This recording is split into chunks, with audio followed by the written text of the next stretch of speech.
बच्चों चलते हैं मेंटल मैथ क्वेश्चन बैंक। यहाँ पर क्लास 9th का मैंने लिया है और आप देख रहे हैं मेरा यूट्यूब चैनल चलो कदम बढ़ाए। जैसा कि आप जानते हैं मेरा नाम है हरी सर। आइए चलते हैं नेक्स्ट क्वेश्चन पर। क्वेश्चन नंबर 9 हम करने वाले हैं।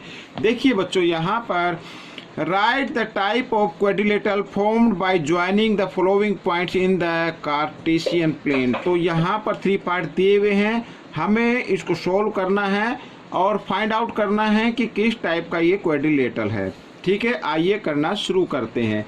तो बच्चों जैसा कि आप जानते हैं मैं अपने डिस्क्रिप्शन बॉक्स में मेंटल मैथ परचेज करने के लिए कुछ लिंक दे देता हूं, वहां पर आप जाकर अन्य चीज़ें भी परचेज कर सकते हैं। और साथ ही एक चीज़ और जो कि बहुत ही ज़्यादा इम्पोर्टेंट है वो ये है कि हिंदी मीडियम के बच्चों के लिए मैंने एक अलग से चैनल बनाया हुआ है जिसका नाम है मैथ्स विद हरी सर। आप उसको भी जाकर देख सकते हैं और वहाँ से भी क्वेश्चन आप सीख सकते हैं कैसे सोल्व किया जाता है, लेकिन वो स्पेशल हिंदी मीडियम के लिए। आइए करना शुरू करते हैं। तो सबसे पहले बच्चों इस क्वेश्चन को सोल्व करने के लिए हमें क्या करना होगा, हमें एक रफ फिगर बना लेनी है इस तरीके से। ये मैंने एक रफ फिगर बना लिया है, इसको नाम दे देता हूँ PQRS। ठीक है बच्चों, या तो आप इसको क्लॉकवाइज नाम देंगे या एंटी क्लॉकवाइज नाम देंगे। ऐसा नहीं करना है PQRS, ऐसा नहीं PQRS, ऐसे कंटिन्यू नाम होने चाहिए। ठीक है, अब मैं इसके पॉइंट पे लिख लेता हूँ। तो 3 और 0 P के, और Q के पॉइंट हैं 3 और 3। यहाँ पर R के भी पॉइंट दिए हुए -3 और 3, और साथ ही S के पॉइंट लिख लेते हैं -3 और 0 इस तरीके से। तो सबसे पहले बच्चों ये किस टाइप का क्वाड्रिलेटरल है, इसके लिए हमें क्या करना होगा, हमें यहाँ पर जो साइड गिवन है उसकी लेंथ फाइंड आउट करनी है। तो सबसे पहले हम PQ की लेंथ फाइंड आउट करेंगे और सबसे पहले मैं फॉर्मूला लिख देता हूँ। ये है तो 10th क्लास का लेकिन 9th में दिया हुआ है, इसलिए मैं आपको ये सिखा रहा हूँ। तो सबसे पहले फॉर्मूला यहाँ पर x1 - x2। ठीक है, आप आगे x2 - x1 भी लिख सकते, कोई फर्क नहीं पड़ता उससे। तो स्क्वायर और प्लस यहाँ पर y1 - y2 और होल स्क्वायर, इस तरीके से फॉर्मूला आपको लगाना है। ठीक है, आइए करना शुरू करते हैं। देखिए यहाँ पर PQ मैंने लिख लिया है और स्क्वायर रूट का साइन। तो x1 - x2, तो यहाँ पर ये x1 है, ये y1 है, ये x2 है और ये y2 है। तो यहाँ पर बच्चों अब हम जो करने वाले हैं ये देखिए x1 और ये क्या है x2। ठीक है, दोनों को क्या करना, माइनस कर देना इस तरीके से। ये मैंने माइनस कर दिया, प्लस का साइन, y1 - y2 0 और -3 इस तरीके से। ठीक है, ये मैंने कर दिया। अब आगे देखो ये माइनस है, ये प्लस है, माइनस प्लस माइनस ये तो कट गया। तो 0 का स्क्वायर यहाँ पर लिख लेते हैं और प्लस या -3, क्योंकि 0 को हम हटा देंगे, 0 यहाँ पर ना तो ऐड हो सकती है ना माइनस हो सकती है, तो 0 को हटा देते तो -3 का स्क्वायर हमें यहाँ पर लिखना होगा इस तरीके से। ठीक है, नीचे मैं लिख लेता हूँ ऐसे। तो 0 को हटा दो, तो -3 को 2 टाइम्स मल्टीप्लाई करेंगे 9 आ जाएगा। ठीक है, माइनस को जब 2 टाइम्स मल्टीप्लाई करते तो प्लस का आ जाता है, और 9 का परफेक्ट स्क्वायर रूट होता है 3। तो मैं यहाँ पर लिख देता हूँ 3 और इसको लिख लेते हैं यूनिट।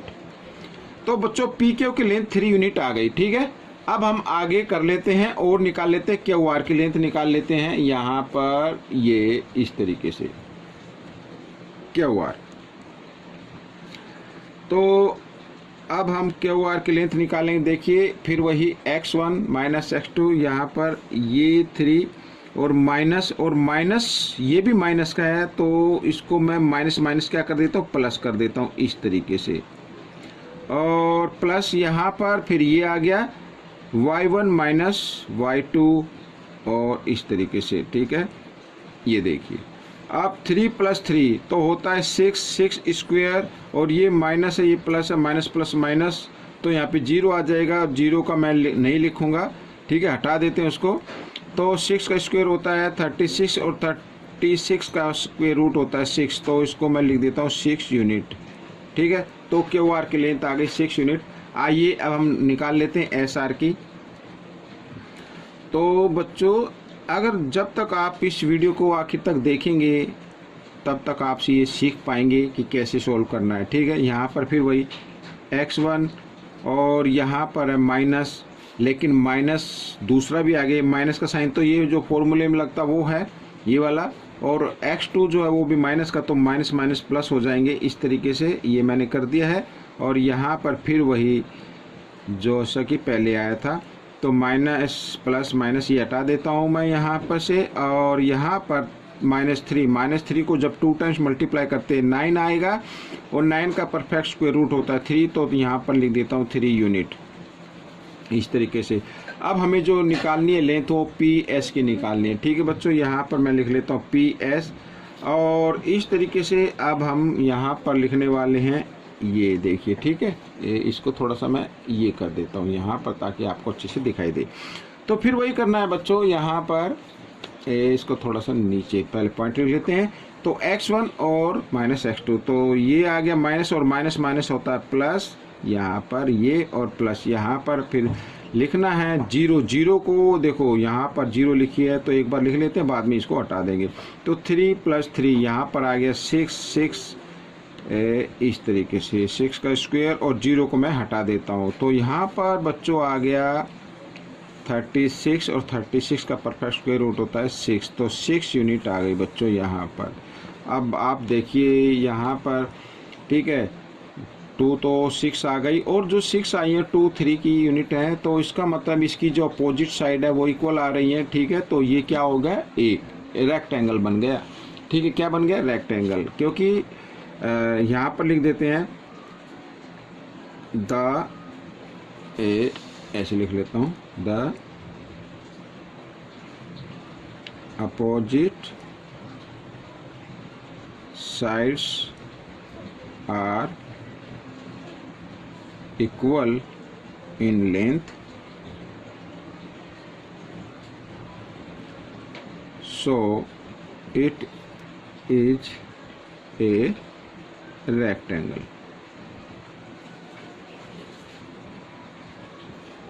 ये क्वेश्चन आपका सॉल्व हो गया। ठीक है बच्चों, तो अब हम करेंगे सेकंड पार्ट। तो चलते हैं अब सेकंड पार्ट पर, बी पर। यहाँ पर बच्चों एक रफ फिगर और बना लेते हैं। ये मैंने रफ फिगर बना लिए इस तरीके से, ABCD। ठीक है, और पॉइंट लिख लेते हैं इसके, 1 3 है A के पॉइंट, और B के हैं 1 -1, और C पे है बच्चों यहाँ पर 7 -1, और D पर है 7 और 3, इस तरीके से। ठीक है, आइए करना शुरू करते हैं। तो बच्चों यहाँ पर हमें सबसे पहले AB की लेंथ फाइंड आउट करनी होगी।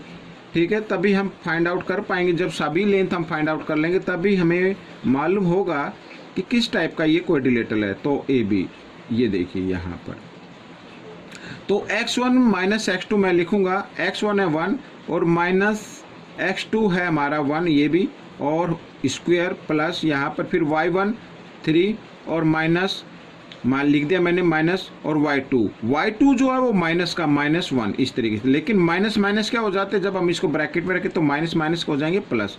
तो ये मैं इस तरीके से लिख देता हूँ। अब देखो बच्चों, ये माइनस है, ये प्लस है, ये तो हट गया यहाँ पे, तो 0 बन गया, 0 को तो हटा देते हैं। 3 + 1 4, तो 4 का स्क्वायर बच्चों यहाँ पर होता है 16। या आप इस तरीके से कर सकते हैं, स्क्वायर रूट से स्क्वायर का साइन आप हटा सकते हैं, तो 4 डायरेक्ट आप लिख सकते हैं। यहाँ पर ये 4 यूनिट मैं लिख देता हूँ।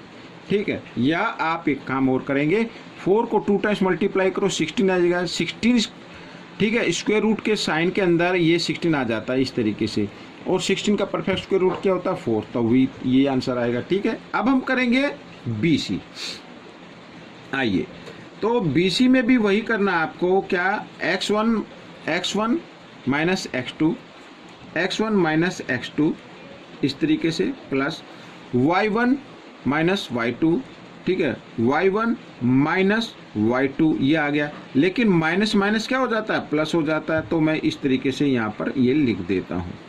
अब देखो ये प्लस है, ये माइनस है, माइनस प्लस माइनस, ये तो कट गया, हटा देते हैं इसको। और यहाँ पर बच्चों ये देखिए, 7 में से 1 माइनस करेंगे, -6 बच जाएगा, और -6 का स्क्वायर क्या होता है बच्चों, आप जानते ही हैं। -6 को जब 2 टाइम्स मल्टीप्लाई करेंगे तो प्लस का हो जाएगा, और वो आ जाएगा 36, और 36 का परफेक्ट स्क्वायर रूट होता है 6, तो यहाँ पर मैं लिख देता हूँ 6 यूनिट। ठीक है, आ गया, BC की निकल गई। अब हम CD की निकालते हैं। अब देखो सी डी में ये रहा x1 माइनस x2, ये मैंने लिख दिया है, प्लस y1 माइनस y2, ये मैंने लिख दिया है। अब यहाँ पर ये माइनस है, ये प्लस है, माइनस प्लस ये तो हट गए, ठीक है बच्चों यहाँ पर। और -3 और -1 -4, और यहाँ पर ये देखिए -4 को जब 2 टाइम्स मल्टीप्लाई करेंगे तो प्लस का हो जाएगा और 16 आ जाएगा। 16 का परफेक्ट स्क्वायर रूट होता है 4, तो ये लिख देते हैं 4 यूनिट। तो सी डी की लेंथ आ गई 4 यूनिट। अब हम करना है ए डी, ठीक है बच्चों। अब ए डी हम लिख लेते हैं, तो वही करना है, स्क्वायर रूट का साइन लगाओ, x1 माइनस x2, ये देखिए square plus y1 3 minus y2, ये देखिए। अब ये माइनस, ये प्लस, माइनस प्लस माइनस ये हट गया, इसको हटा देते हैं 0 को। और यहाँ पर बच्चों 7 में से 1 माइनस करेंगे, 6 आ जाएगा, माइनस का 6, क्योंकि बड़े नंबर के सामने माइनस का साइन है, और स्क्वायर यहाँ पर -6 को जब 2 टाइम्स मल्टीप्लाई करते हैं तो प्लस का बन जाता है, और 6 को 2 टाइम्स मल्टीप्लाई करेंगे 36, और 36 का परफेक्ट स्क्वायर रूट होता है 6, तो ये आ गया 6 यूनिट। अब यहाँ पर देख रहे हैं बच्चों कि देखो BC इक्वल आ गई AD, और ये इक्वल है 6 यूनिट, ठीक है यहाँ पर। और हमारा जो आगे आई है AB इक्वल आई है, AB इक्वल है CD के, और ये इक्वल है 4 यूनिट। अब देखो बच्चों AB equal CD, AB equal CD, यानी ये साइड इक्वल आ रही है इसके और ये साइड इक्वल आ रही है इसके, तो opposite sides of the quadrilateral, यहाँ पर अपोजिट साइड इक्वल आ रही हैं, तो that means it is a rectangle, ठीक है। तो यहाँ पर लिख देता हूँ मैं, इट इज ए रेक्टेंगल। अब आपसे पूछे ये रेक्टेंगल क्यों है, क्योंकि opposite sides are equal in length, ठीक है। तो ये क्वेश्चन भी हो गया। आपको कैसा लगा मुझे जरूर बताएं। अब हम करेंगे सी पार्ट।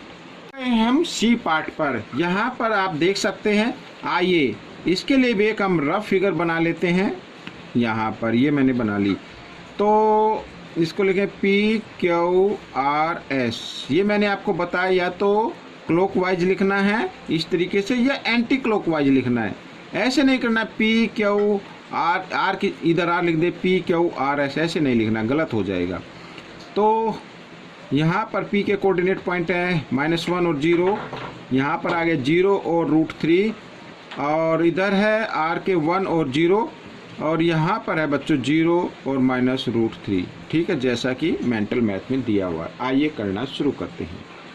तो यहाँ पर सबसे पहले हम PQ की लेंथ निकालने वाले हैं, तो PQ लिख लेता हूँ, और यहाँ पर ये रूट का साइन मैंने लगा लिया।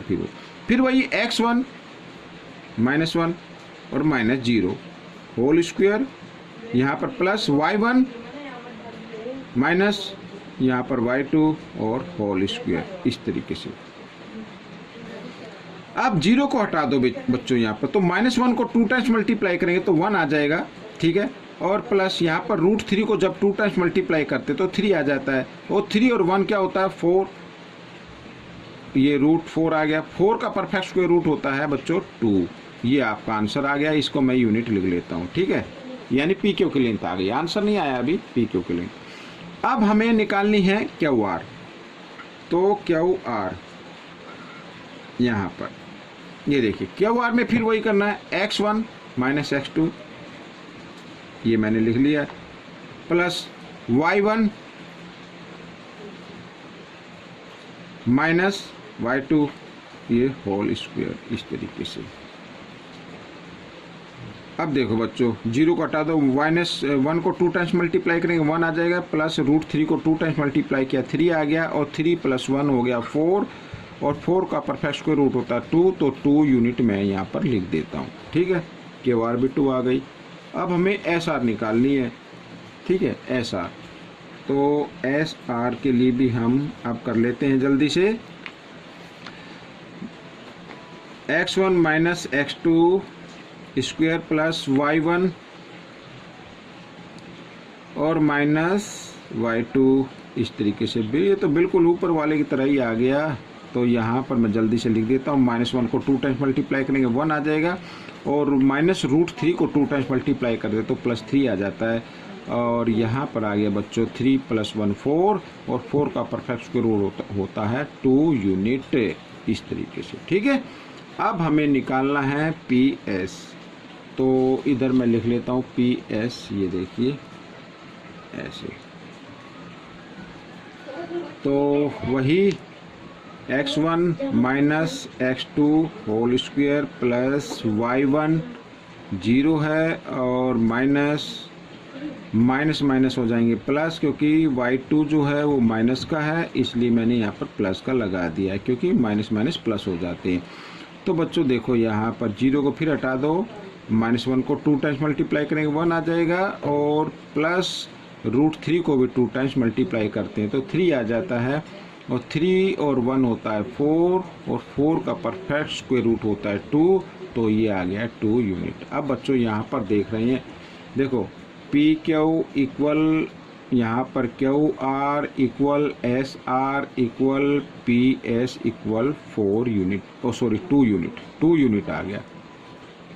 अब बच्चों सभी इस क्वाड्रिलेटरल की सभी साइड क्या आ गई, इक्वल आ गई। तो बच्चों या तो ये एक स्क्वायर हो सकता है या रोम्बस हो सकता है। We know that the all sides of square और rhombus are equal in length.